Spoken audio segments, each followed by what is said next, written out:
go out and say a lot of things about CRS. I do a lot of speeches. I talk about how good we are.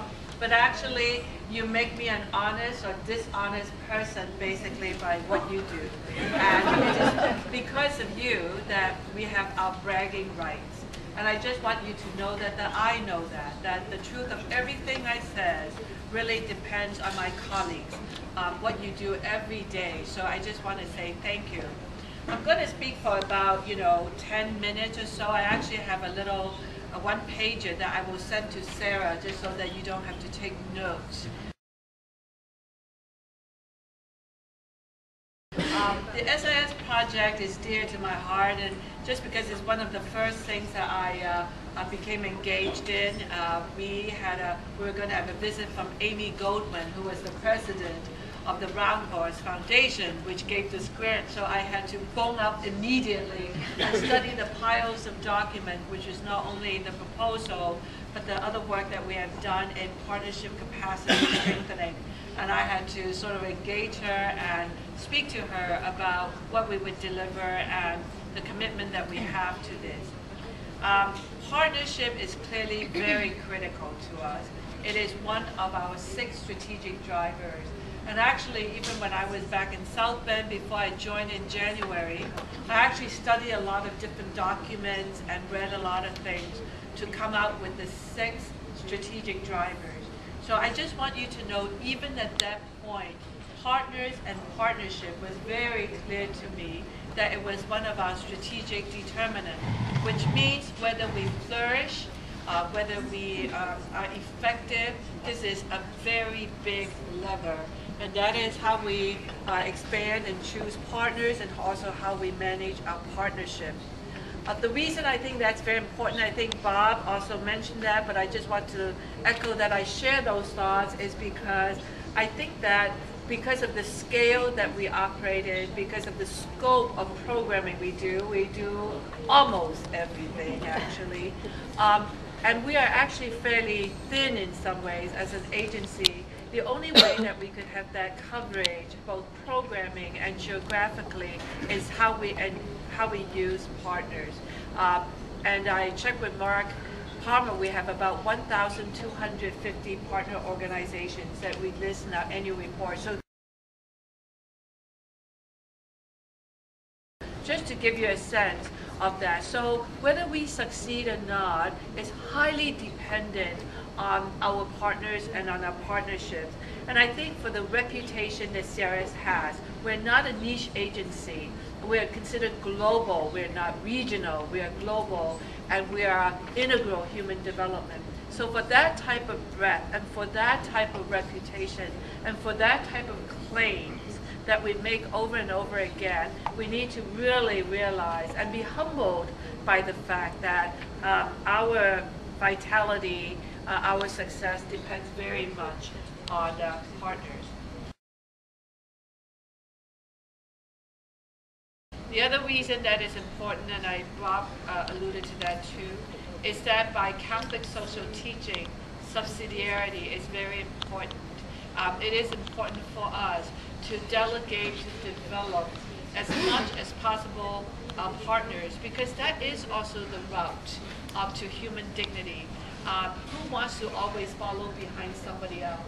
I spent a lifetime in universities, academia, and part of our job is to develop people who are better than us. So it's not unusual. The best professors will have students who are better than them, who will get chair position, who will win awards, who will break new grounds in research. And actually that is the measure of whether you've done your job well, is whether the people you train can exceed you. They don't follow you. If they follow you, it won't be enough for them to have a lifelong successful career. So it's the same for us, that our job is really enabling these countries to come into their own.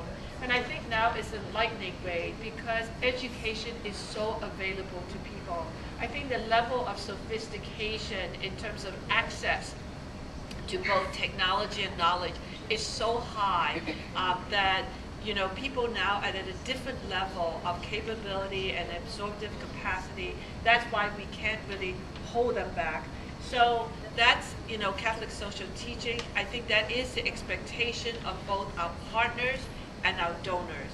And I just want to say I've seen a number of countries develop in my own lifetime. I've seen China being totally unable, where we had people from China in the 70s and the 80s, and actually they look really sort of sad and desperate, you know, when they go into the world of learning. But now, actually nowadays, they're telling you what they want to learn and what is yesterday that they don't want to learn.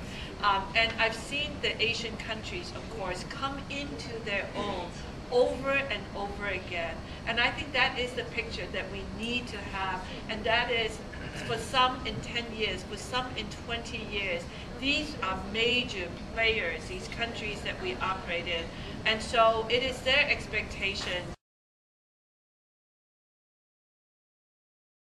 And also I'm reminded, I was visiting with a bishop from one of the regions, and he said, Carolyn, CRS has been operating in my country for 50 years. When I go into your office, everything humps.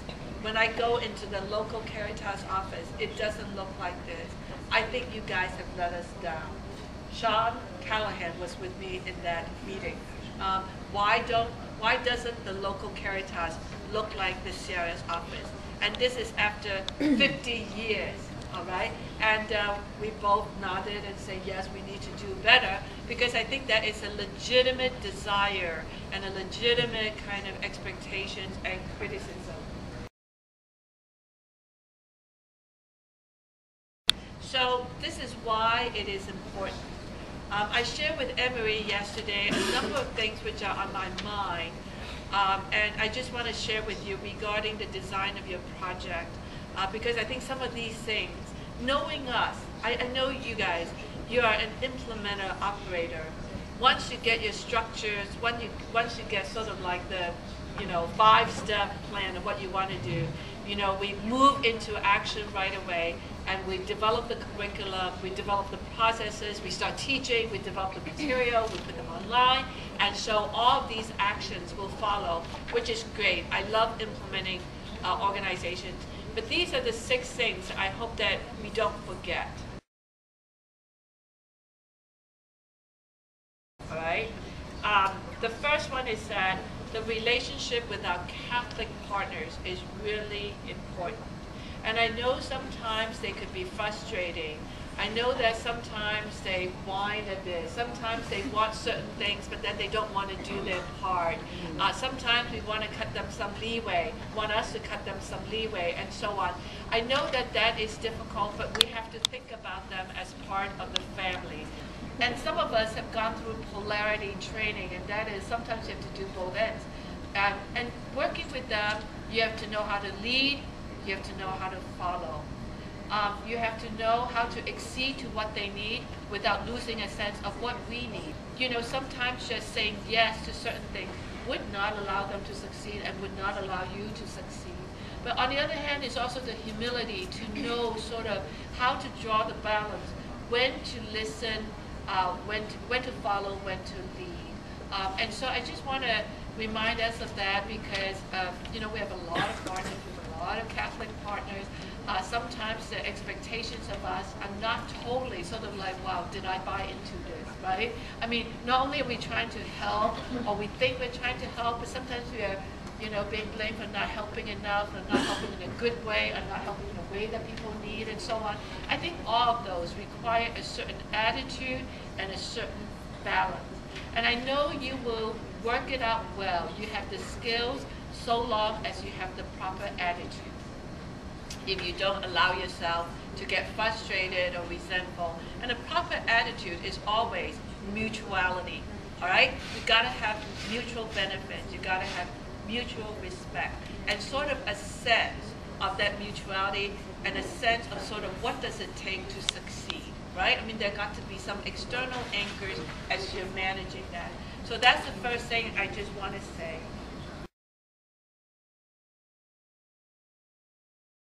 The second thing is that sometimes we work with Catholic organizations which are not strongly related to the diocese.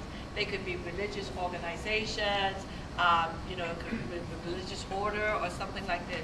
My second point is, do not get too disconnected from the diocese. In fact, in all of your planning, always ask the question, how does the diocese fall into your game plan?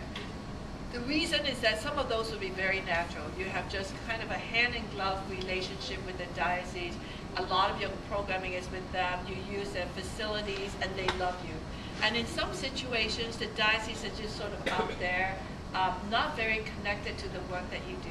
The reason I think that it is important to connect with the diocese is that in the end there is a certain type of natural structure of the diocese into the Vatican, and there is a sustainable rhythm built into diocese. They will always be there.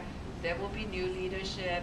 They are sort of the source in many ways of whether it's the leadership or whether it's the engine, whether it is provided well or provided poorly. They are part of the landscape. You know, and all this work you do is really to allow this capacity building to become part of the landscape, part of the existing systems. So I just want to say, don't forget them when they don't naturally fall on your radar screen. Some of the relationships may be sort of at best communications oriented, that every year you make sure that you brief them on what you do. Some others a lot more engaged. But I just want to mention that that is sort of the system and structure through which the church propagates its faith. So make sure you connect with them.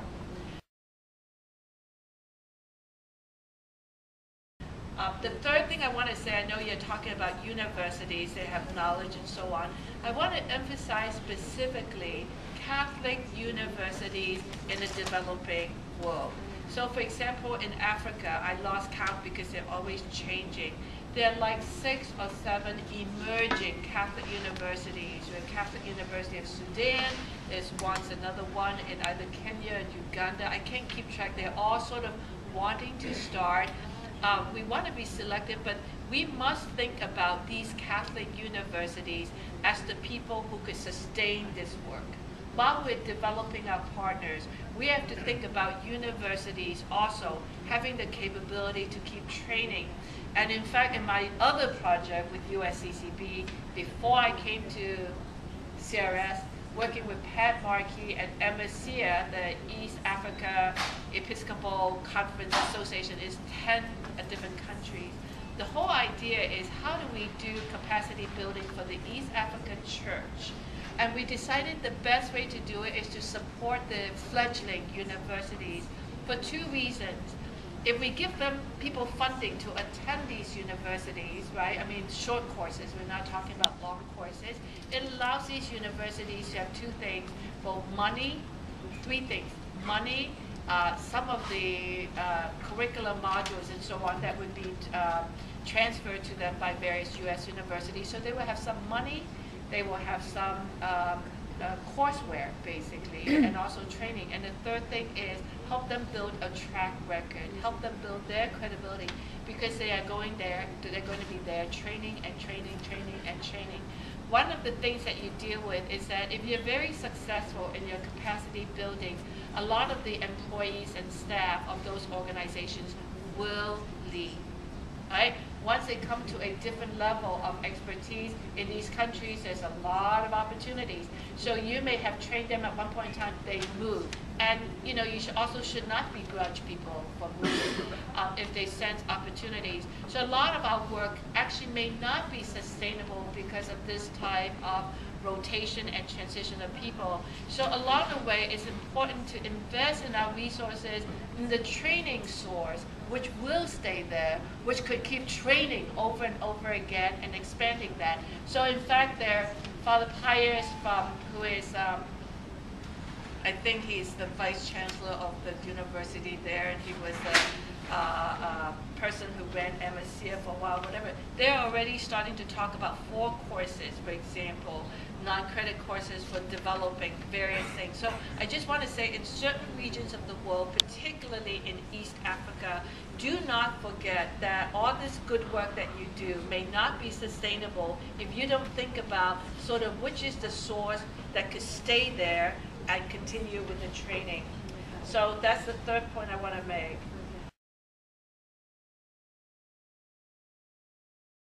The fourth point is very critical, and I bet it's not on anybody's particular radar. And that is when I talked to Amy Goldman.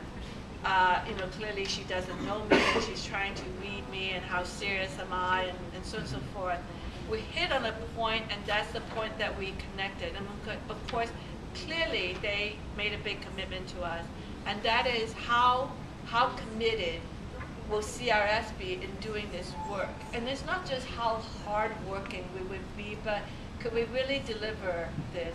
And one of the elephants in the room for this type of work is that when you build up your partners and they take over your work, like the 8 countries who are now the primary agencies in Kenya and various countries who are now doing the AIDS work.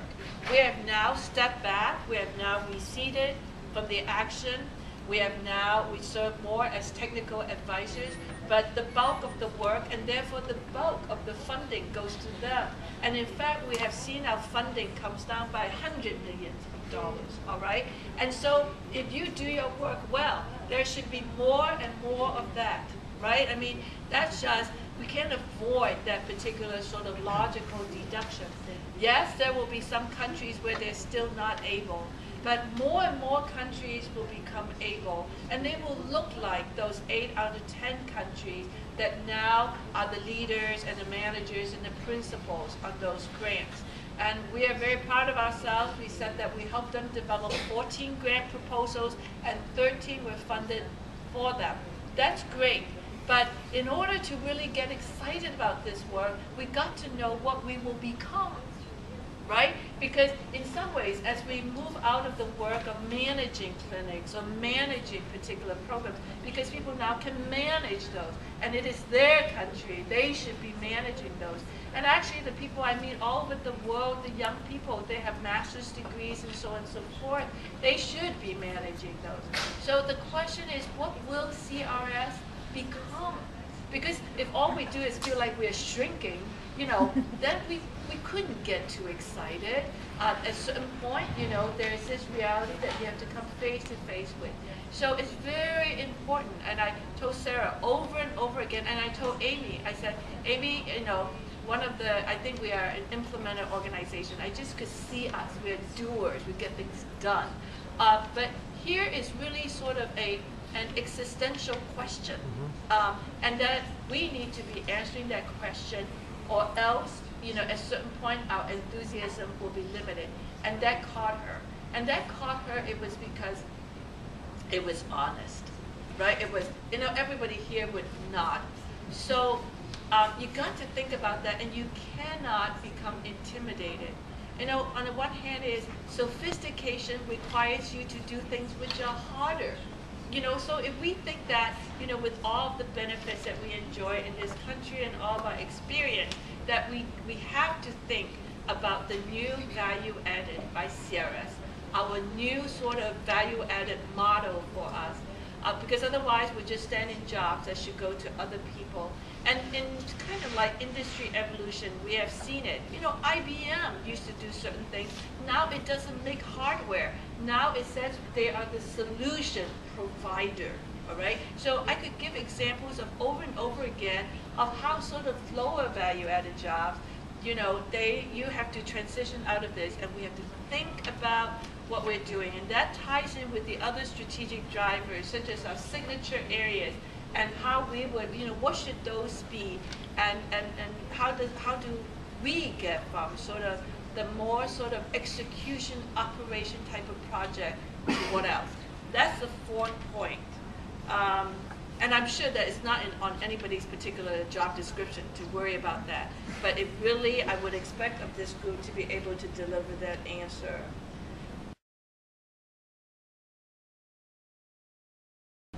The 5th one, and this is very important, is that we're thinking of developing partners, capacity of partners, like each organization. How can we make them better?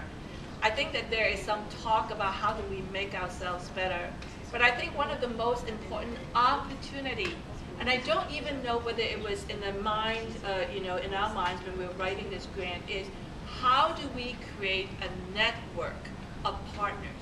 Okay, Right now we're a confederation. We have a lot of, we know a lot of people, we do a lot of work, we work in different countries, and we are sort of this part of this big family. We are part of Caritas Internationalis, we're part of CRS, we have a lot of units all over the world, and we're going to work on these, different partners in different countries as a different entity. I think that is absolutely necessary. I think that is the purpose of this grant. But at the same time, where the whole international aid scene is going, people are looking for organizations that have real networks. That's why Save the Children is restructuring so that they don't have a British office and a US office and whatever office, is that they are trying to be able to become one of these things where they could mobilize the different parts in the world to be able to act as more like a coordinated team, all right? And you don't have to connect all of our 1,250 partners. You don't even have to connect 50 partners into a network. But if you say, these are the 3 areas of work we do, this is the type of scale people are looking for, who are sort of like, are there 20 agencies around the world or 30 partners around the world where we need to start thinking about how do we create the conversation and a framework of what does a partnership network and a cooperative partnership network that could develop grants together and could execute as one look like. And now we do that when we write for a grant and we have subcontractors and so on. So it's not a complete departure of that model, but is to understand that that model may not be strong enough to convince the other people that this looks like a network. This just looks like you have friends who could be your subcontractors. All right? And there is a difference. I can't quite articulate the difference for you, but I just know listening to other talk, whether it's World Vision, and I don't think it's Save the Children, and Oxfam, I know, is very much in that direction.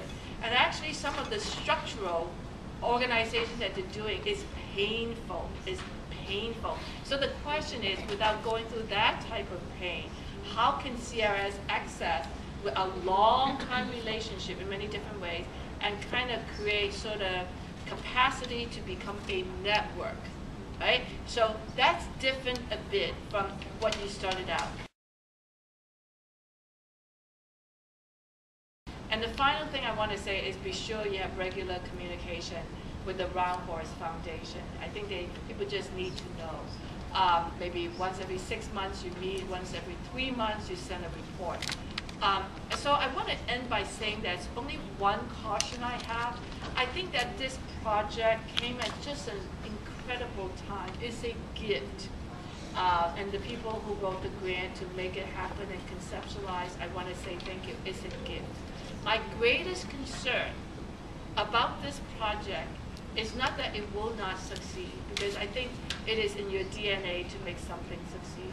But what I'm concerned is that it will succeed at this level of vision when we need to be succeeding at that level of vision. And that the proposal, which is written with this level of vision, which is legitimate because a lot of things changed in the last year and a half, that we went into implementation, we are so lost among the trees that when we come out of a very successful and exhaustive process, we found that the world has moved here and we didn't go there.